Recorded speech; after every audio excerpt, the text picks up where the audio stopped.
Major, disagree, strongly disagree. Jadi kalau usernya boleh milih itu 5 scale biasanya, atau ganjil tuh boleh milih, bener nggak? Biasanya kalau boleh milih biasanya karena, tapi nih kadang-kadang orang Indonesia nggak suka ini.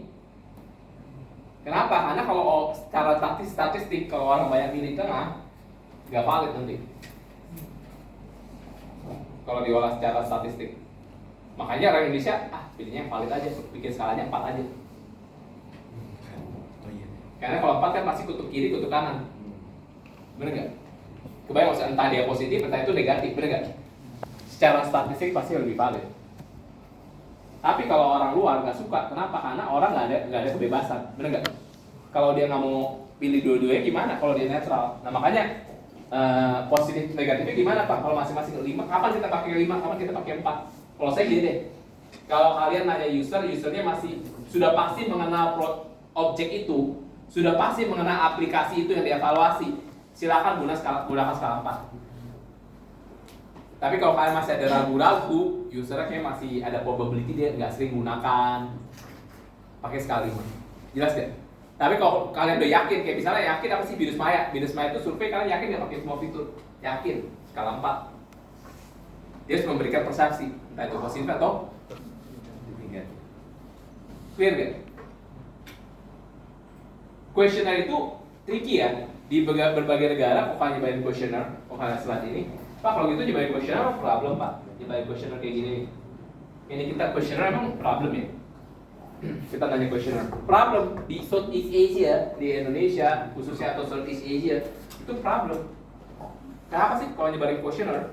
Karena orang kita biasanya kalau questionnaire itu jawabnya nggak. Berapa banyak yang jawab kalian kalau jawab questionnaire disebarin via WA terus jawabannya nggak baca? Pernah nggak? Pernah nggak baca questionnaire terus jawab aja sangat setuju semua, bener nggak? Jelas nggak? Bagi saya kalau sebagai perusahaan ngaco semua itu data saya buang. Bener, orang nggak baca kok. Jelas nggak maksudnya? Keputusan saya salah dong nanti kok. Apalagi kalau saya klien ya, saya dibayar orang buat research gitu ya.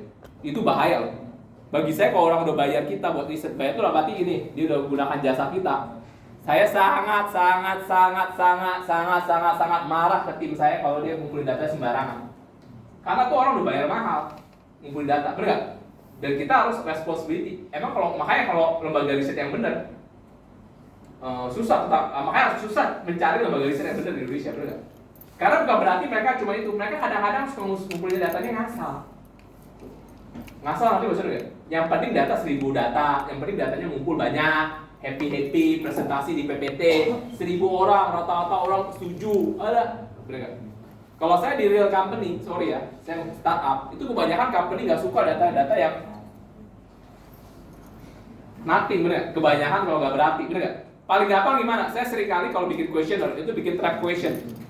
Trap question gimana? Pertanyaan pertama misalnya nanya, menurut saya fitur forum diskusi sangat membantu saya dalam proses diskusi. Mirip kayak Duolingo tadi ya saya, sangat membantu diskusi. Nah pertanyaan ke-12 saya tanya lagi, menurut saya fitur forum diskusi sangat menyulitkan saya berdiskusi.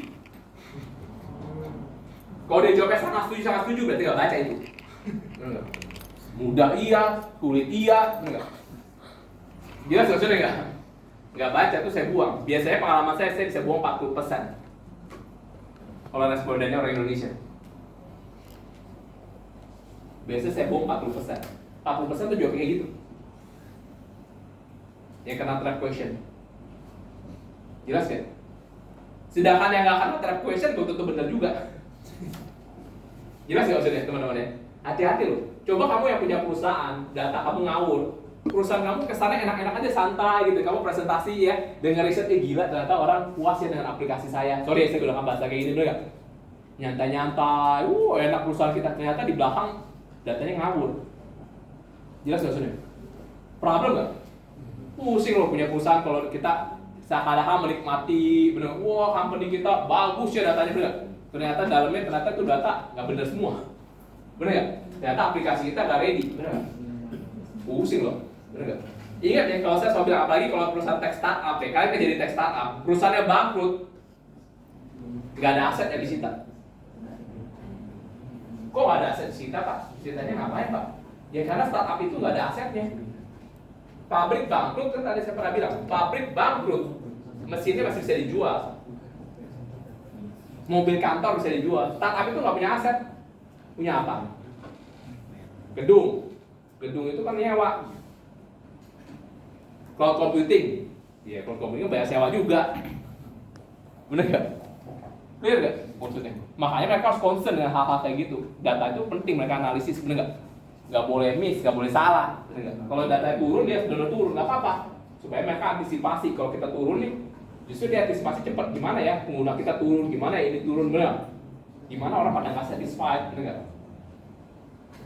Ya nggak apa-apa, bukan berarti jelek. Ya kita harus antisipasi cepat, bener nggak?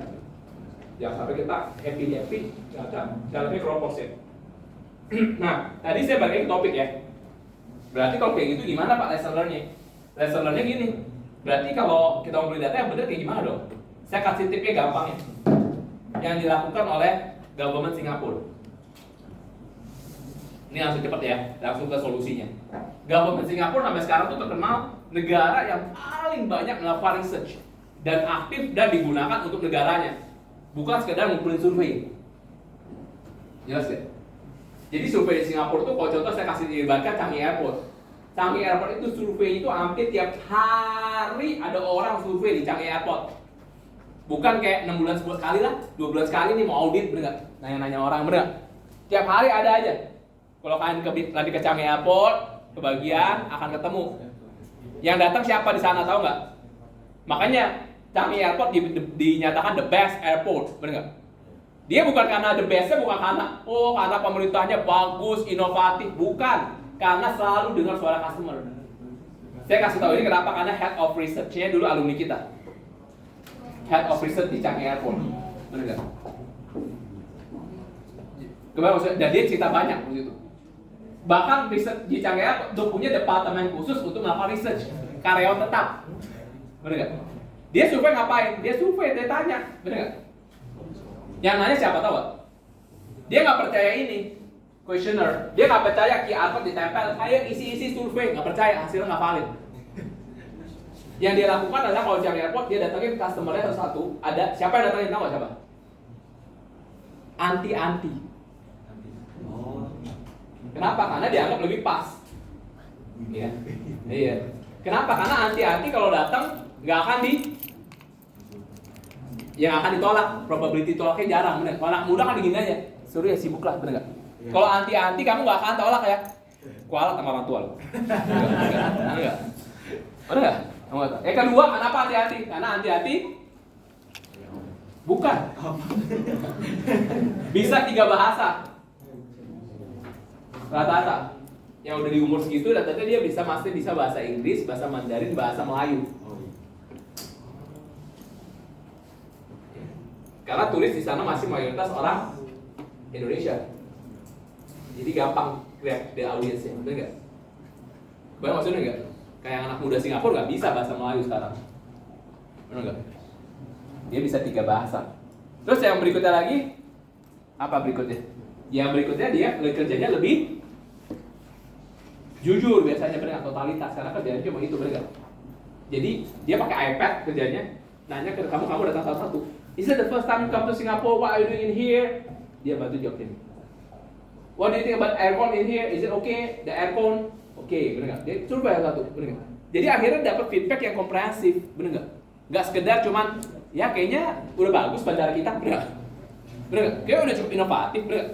Terus dapetin ide, terus bahkan ditanya, kenapa saya ngomong gini? Karena saya pernah disurvei 3-4 kali, dan ternyata saya tahu head of research-nya alumni BINUS. Dan akhirnya saya pakai tahu latar belakang. Terus kenapa dia bisa detail kayak gitu? Karena dia mau tahu dapat feedback, bener nggak? Dan dia misalnya tanya, kenapa kamu pilih makanan di sini? Kamu kenapa nggak mau makan? Kalau dia mau, misalnya kamu di sana, ditanya, kenapa kamu nggak makan? Misalnya saya bilang saya nggak makan, kenapa kamu nggak makan? Apakah harganya di sini kemahalan? Apakah pilihan makanannya dikit? Gila nggak pertanyaan? Maksudnya, kebayang maksudnya teman-teman ya? Pertanyaan-pertanyaan simple tapi tajam tuh. Kebayang maksudnya, akhirnya dia tahu punya data, bukan cuma, oh kayaknya emang nggak laku deh kita, bener nggak? Bener, kayaknya emang restoran kemahalan, kayaknya semua bener, kayaknya itu bukan data loh. Kayaknya kan bukan data, kayaknya itu kayak perkiraan semua, bener. Kayaknya kayak gini deh, kayaknya gini. Itu research question semua tuh, bener. Benar, datanya mana? Bukan kayaknya doang. Kayaknya nih. Kan karena kita nggak punya data ya, kayaknya semua benar. Ya kayaknya mungkin sepi karena harga kita mahal deh, benar nggak? Kayaknya memang lokasi kita nggak strategis ya. Kayaknya kita salah tepatin. Kayaknya semua benar. Jangan-jangan apa datanya bunyinya apa? Kenapa nggak laku? Benar? Jelas gak? Clear gak? Datanya yang nah itu yang detailkan. Kalau kamu punya aplikasi, kalau bisa pendekatannya itu. Kalau menurut saya sih itu pendekatannya paling pas di Southeast Asia, benar gak? Datanya benar, tapi jumlahnya bisa banyak nggak? Kalau cara yang gitu jumlahnya bisa banyak nggak? Nggak sebanyak kalau kayak nyebarin QR code begini, bener nggak? Tapi buat apa banyak kalau nggak berguna? Jelas nggak maksudnya? Buat apa? Banyak tapi nggak tepat, bener nggak? Ya kualitasnya bener nggak? Mendingan nggak terlalu banyak tapi bener nggak? Jelas nggak maksudnya? Sehingga bisa nanti kebijakan policy kita bisa bilang dari kita survei rata-rata kita ACDC kedinginan, makanan nggak laku, bener nggak? Karena mahal. Karena kurang variatif. Nah, datanya bunyinya apa ngomongnya? Nah ini penting perpaduan ini. Kalau butuhkan lagi observation, bener nggak? Observation tadi ngeliat di lapangan. Kira-kira pengguna aplikasi kita. Saya pernah lakukan observation nggak? Pernah pengguna aplikasi? Pernah dulu. Saya dapat project waktu itu ngamatin self-service mesin di salah satu restoran. Saya nggak sebut, nggak enak. Karena ada NDA. NDA itu kalau karena dia ada project, ada beberapa yang kalian nggak boleh storytelling ke klien. Atau ceritaan ke orang, karena ada NDA itu namanya non disclosure agreement. Kalau kalian kerja ke klien jangan sembarangan cerita-cerita ya. Bener nggak? Kecuali kan nggak ada NDA. Ya, kalau nggak ada NDA kalian boleh cerita-cerita, boleh storytelling, boleh ngomong kemana-mana. Kalau kalian NDA nggak boleh cerita. Bener nggak? Karena case study nasional. Ini karena saya mau cerita case-nya problemnya, bener nggak? Makanya saya nggak enak cerita ya. Kecuali kalau case sukses, itu case saya mention mereknya ya. Tapi ini case problemnya. Saya waktu itu evaluasi tentang self-service mesin. Jadi orang kalau di tempat ini harus mesen ordernya pakai ini aplikasi, bener nggak? Ya saya nggak mention tadi restorannya, tapi harus mesen ini, bener nggak? Di Jakarta. Nah, ketika dia mesen gini, problem utamanya adalah observation saya lakukan dan saya lihat problemnya apa? Ternyata banyak yang belum ready untuk pakai self-service itu. Jelas nggak? Jadi akhirnya queue-nya panjang, bener nggak? Itu observation ya. Jadi itu aspek UX nggak Pak? UX itu one package ya, bukan hanya tampilannya aja, bener nggak? Tapi ternyata banyak hal yang di situ. Akhirnya saya menyimpulkan observation, saya menyimpulkan menunya terlalu over. Menunya terlalu over sehingga orang kebanyakan mikir. Ngerti maksudnya nggak? Ini observation saya. Jadi ini nggak interview, ini nggak questionnaire, ini ngelihat dari layar, ngelihat aktivitas orang di layar. Tapi yang lihat siapa? Kan mungkin teman-teman nanya ya, Pak, berarti Bapak gitu ntar misalkan kan itu bahaya kita ngajar orang gini, bener nggak? Bener maksudnya nggak? Kamu di restoran, orang pakai self-service kamu gini, bener? Bahaya nggak? Bahaya loh, bener. Misalkan apa nih orang bener mau nyuri duit gua kali, bener? Sorry ya, saya udah bahasa sehari-hari ya. Tapi maksudnya itu yang dampingin observation waktu itu tim saya pakai seragam restoran itu. Makanya sometimes kita harus menyamar. Kalau enggak nggak bisa, observation tuh nggak bisa sembarangan. Kalau enggak dicurigain, bener nggak? Dan nggak nyaman, bener nggak? Makanya observationnya tim saya yang terjun langsung sana sambil mendampingi gitu ya. Ternyata katanya kewalahannya, saya nggak terjun langsung sih. Kan nggak enak saya pakai baju pelayan ya, bener? Diomelin ya, katanya.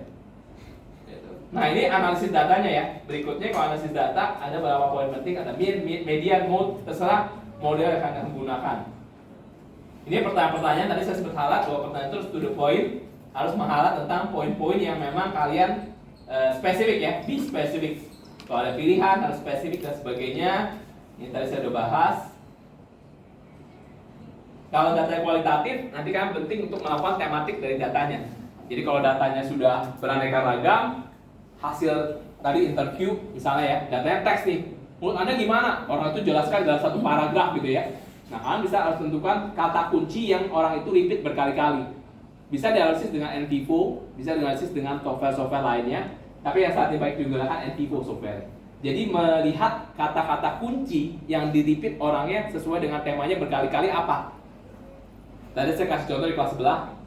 Kalau kalian di interview, misalnya usernya ngomong kata speed, kecepatan. Berarti sebenarnya kecepatan tuh udah ada di otak dia. Karena logikanya orang akan ngulang kata yang sama yang jadi concern dia. Jelas gak? Orang akan ngulang kata-kata yang sama yang jadi concern dia, yang ada di pikiran dia. Nah, kalau secara nggak sadar di interview nanti akan kelihatan ya. Dia akan mengulang kata-kata itu berulang-ulang. Ya. Nah, itu di kodifikasi kita dapat kata kuncinya, itu yang jadi poin penting kita untuk improvement our aplikasi. Yang susah tuh interview, yang paling gampang gimana tipsnya? Paling gampang interview orang extrovert, itu aja tipsnya. Jadi nanya 1, jawabannya 5. Bener nggak? Setuju? Bener nggak? Jadi kalau mau interview, tipsnya gimana Pak biar interview sukses? Kumpulin data sukses sebelum kita analisis. Kumpulin data dari orang yang tepat, dan yang kedua orang tepat ini extrovert. Gitu ya. Karena kalau enggak datanya susah. Karena orang introvert jawabnya akan sebatas yang ditanya. Ya, nggak salah, cuma datanya kurang tajam. Ya. Terus kalau Anda emang responden saya ngincernya introvert Pak, gimana? Ya udah, kalau itu lain hal, benar nggak? Nah, satu lagi pakai affinity diagram nih untuk mengcapture data-data yang sesuai temanya. Ini kategorisasi data. Saya nggak halat satu-satu, intinya menghalat tentang apa saja yang mungkin dan satu lagi kalau kalian kualitatif, kalau kalian dibayar atau bukti dipertanggungjawabkan, kalian perlu rekam ya. Itu paling penting. Kalian perlu rekam, recording, baik itu video recording atau audio recording. Biasanya kalau orang luar tuh maunya video recording tapi mukanya di blur. Contohnya orang Korea, orang apa tuh maunya video recording tapi diizinkan tapi di blur. Ya, boleh nggak di blur? Kalau nggak di blur harus ada pernyataan khusus melindungi orang. Termasuk ya di Indonesia karena hal itu belum jadi regulasi sih. Misalnya contoh nih, saya mau take a photo all the people in here. Saya foto nih, tag gitu ya. Sebenarnya saya harus tanya dulu, foto ini saya akan publish di sosial media saya. Semua di sini nggak keberatan? Nggak, baru saya boleh publish. Nggak boleh tiba-tiba saya foto terus saya masuk sosmed saya tanpa izin. Itu yang benar. Cuman regulasi Indonesia belum mengarah ke situ. Kalau di beberapa forum yang saya hadiri di US segala macam, bahkan coffee break tuh udah ada areanya. Kamu masuk area coffee break udah tulisannya bahwa di dalam area ini kamu boleh difoto dan panitia berhak mempublish foto ini kapan aja tanpa minta persetujuan. Itu kalau di Amerika beberapa tempat, di Jerman berapa kali tempat saya biasa acara gitu ya, dia udah tampil itu, biasanya dikasih nih area lain gitu, terus dia tulis kayak ada pengumuman gitu. Semua di dalam area ini bersedia difoto dan bersedia dipublish. Jadi kalau kamu nggak bersedia, jangan masuk area itu. Dan kalau nggak masuk area itu, kamu nggak makan, nggak dapat snack. Gede maksudnya nggak? Ya terserah kamu, bener kalau gitu kan. Tapi kan dia nggak maksa. Bener nggak? Tapi dia memang ada aturannya gitu. Itu clear kalau di sana nanti kapan-kapan ada forum-forum kayak gitu, perhatiin ya ada kayak gitunya. Bener nggak? Tapi kadang-kadang tulisannya memang papan gitu doang. Bener nggak? Ada this area it's possible the committee can possible to take the photos of the people without permission and post in social media. Karena itu saking privasinya dijaga ya. Jadi memang umumkan kayak gitu. Nggak boleh sembarangan. Termasuk YouTuber kalau di Korea kan kalau teman-teman nonton YouTube Korea kan perhatiin aja deh. Kalau dia ke pasar, dia kemana, semua muka di blur. Kecuali memang dia minta izin. Kalau di Indonesia nggak ada yang di blur ya. Siapa lewat di belakang biarin, siapa suruh lewat belakang gue, kayak gitu bener nggak? Bener, siapa suruh lewat di belakang, bener nggak? Iya wajar karena belum ada data privasinya belum ada regulasi mengatur itu. Oke, ini buat mengolah data tadi ya, ada tentang NVIDIA sama SPSS. Saya sedikit ya, sekarang udah banyak AI software kayak SPSS ini udah bisa dilakukan oleh ChatGPT. Tadi saya sampai kelas sebelah juga. Bahwa SPSS ini beberapa formula regresi linear sederhana pakai ChatGPT juga udah bisa sekarang sama hasilnya. Sekali lagi formula regresi linear sederhana ya. Kenapa saya berani ngomong ini? Saya udah pernah eksperimen. Kalau regresi linearnya kompleks saya belum tahu ya, tapi yang sederhana bisa possible digunakan ChatGPT. Hasilnya sama dengan SPSS. Luar biasa. Ya. Yang complicated persamaannya saya belum cobain. Jadi no comment dulu, enggak. Tapi yang sederhana hasilnya sama persis dengan SPSS. Ya. Itu mungkin beberapa hal aja, saya nggak akan halat lagi. Ini beberapa sumber. Dari teman-teman terakhir ada pertanyaan sebelum kita akhiri sesi ini. Habis ini kuliah lagi? Jam berapa? Langsung Langsung, luar biasa ya. Oke, ada pertanyaan?